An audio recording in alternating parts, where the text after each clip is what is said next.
Showdown. Nature Solutions versus Human Innovation. Stephanie Clark, American Public University, January 26, 2025. EBSE 508, Environmental Evidence.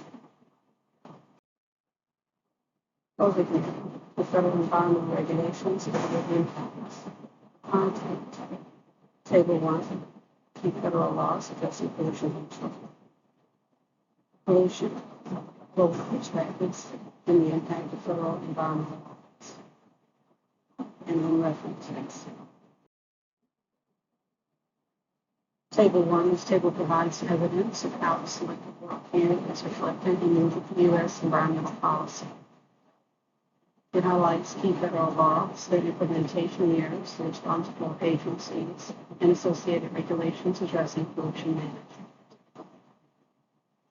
Under federal law, we have the Clean Air Act, CAA, established in 1970, agency responsible is the Environmental Protection Agency, EPA.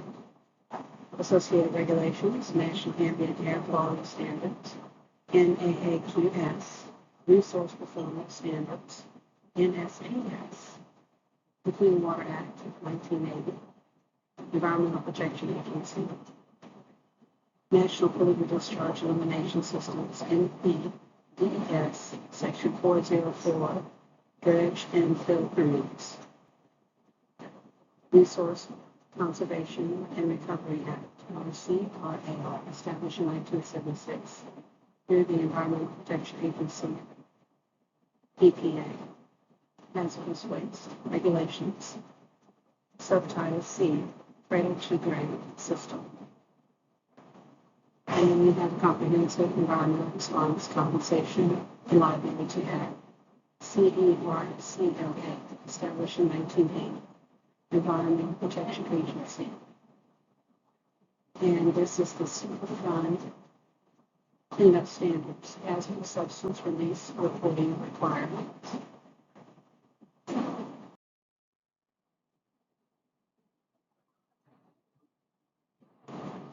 The role of the federal laws in combating pollution, path towards environmental restoration. This presentation explores 4 key U.S. environmental laws: the Clean Air Act, the Clean Water Act, Resource Conservation and Recovery Act, and the Comprehensive Environmental Response Compensation and Liability Law. Each law addresses critical aspects of pollution management, with the Environmental Protection Agency serving as a primary enforcement agency. Collectively, these laws balance public health priorities, resource sustainability, and ethical responsibility, forming the foundation of the U.S. Environmental Agency. This concludes my presentation of the pollution of Showdown.